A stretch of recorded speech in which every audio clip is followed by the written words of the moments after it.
दुर्गापुर की साम्राज्य। वो दुर्गापुरम की साम्राज्य था।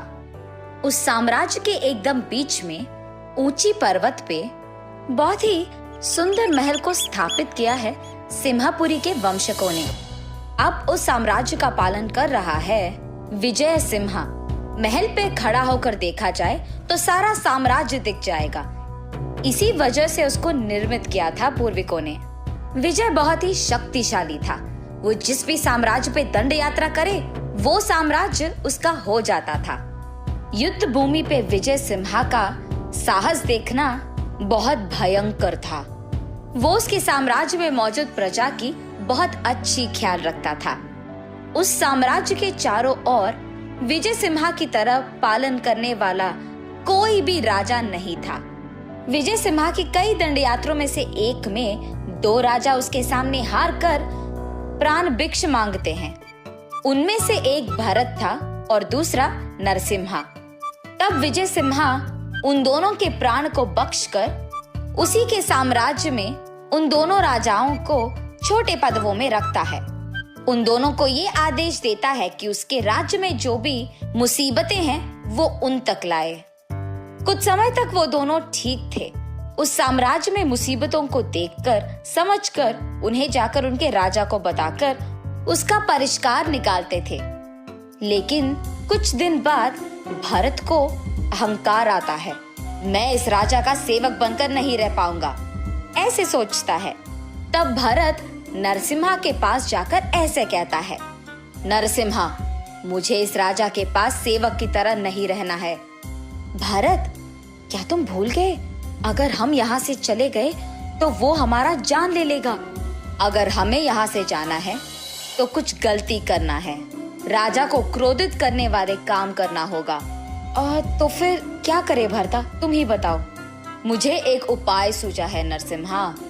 ऐसे नरसिम्हा को उसका उपाय बताता है भरत। उसके बाद एक दिन जब राजा साम्राज्य में नहीं था, वो दिन देखकर उनके योजना को लागू करते हैं ये दोनों।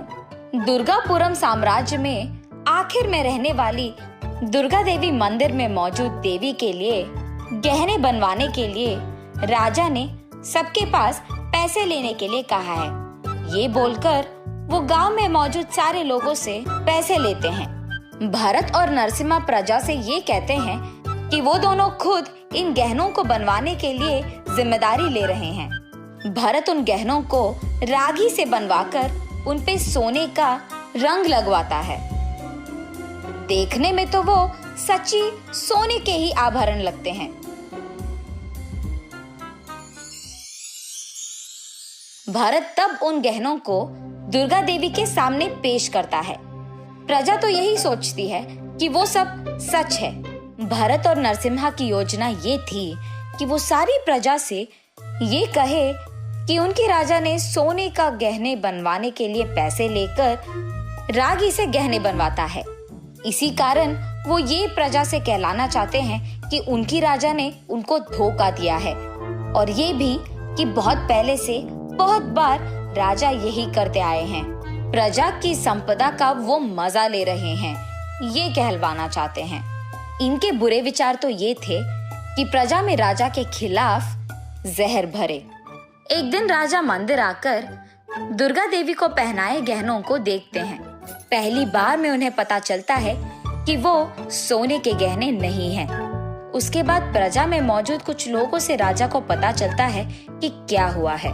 सच जाने के बाद राजा भरत और नरसिम्हा को बुलवाकर साम्राज्य के एकदम बीच में उन दोनों को पेड़ पे रस्सी से बांधकर उन दोनों के धोखे को प्रजा के सामने बाहर लाते हैं। और उसी प्रजा के सामने उनको शिक्षा भी मिलता है।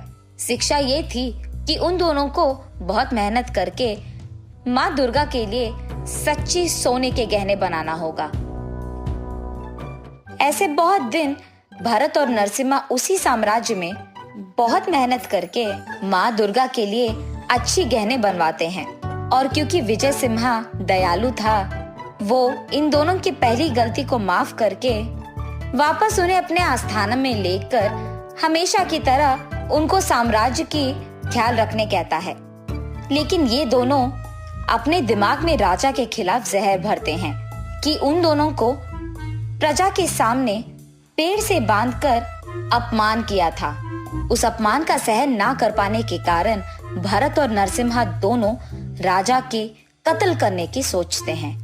लेकिन विजय सिम्हा पहले से ही होशियारी से 2 गूढ़ाचारियों को उन दोनों पर नजर रखने के लिए कहता है। इसीलिए वो दोनों गूढ़ाचारी इन दोनों के बुरे विचार के बारे में राजा को कह देते हैं और विजय सिम्हा क्रोध में इन दोनों को एक सबक सिखाने की फैसला लेता है। कुछ दिन गुजरने के बाद विजय सिम्हा ये घोषणा देता है कि उसकी शादी का दिन है और बस उसका सारा साम्राज्य और प्रजा उस दिन को एक त्योहार की तरह मनाते हैं। उसी संदर्भ के कारण विजय सिम्हा नरसिम्हा और भरत को उसके आस्थान में बुलाकर उनको खाना परोसता है, लेकिन राजा कुछ नहीं खाते हैं। भरत को शक आने के कारण राजा से वो ऐसे पूछता है, राजा आप भी तो हमारे साथ खा सकते हैं। नहीं भरता, वहां रानी मेरी इंतजार कर रही है, तुम लोग खा लो। ये बात सुनकर वो दोनों वापस खाने लग जाते हैं।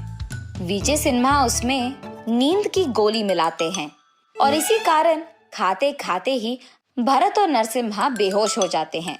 जैसे ही वो आंख खोलते हैं वो अपने आप को साम्राज्य के बीच पेड़ पे पाते हैं और उनके सामने राजा क्रोधित होकर बैठे हुए होते हैं। उनको देख ये दोनों राजा हमें माफ कीजिए ऐसे विनती करते हैं। तब राजा, मैंने तुम लोगों को बहुत मौके दिया है, लेकिन तुम लोगों ने मेरी कत्ल करने की योजना की, अब मैं तुम्हें माफ नहीं करूंगा। ये कहकर विजय सिम्हा उन दोनों को एक बड़े पत्थर को उनके पीठ पे बांधकर सारी जिंदगी उनको कारागार में रखने की आदेश देते हैं। अब से अगर मेरे साम्राज्य में किसी ने छोटी सी भी गलती की तो उनको ऐसे ही शिक्षा मिलेगी। ये कहकर वो अपने घोड़े पे बैठकर गुस्से में वहां से चले जाते हैं। इस कहानी का नैतिक है बदलाव। जिंदगी में सबको बदलने की आवश्यकता होती है और उसी के मौके भी मिलते हैं। अगर हम तब भी नहीं बदले तो कहानी खत्म हो जाती है। इस कहानी में भरत और नरसिम्हा को एक मौका प्राणभिक्ष के रूप में मिलती है, लेकिन उन्होंने उस मौके का फायदा उठाया, इसीलिए अंत में उन्हें शिक्षा ही मिली है।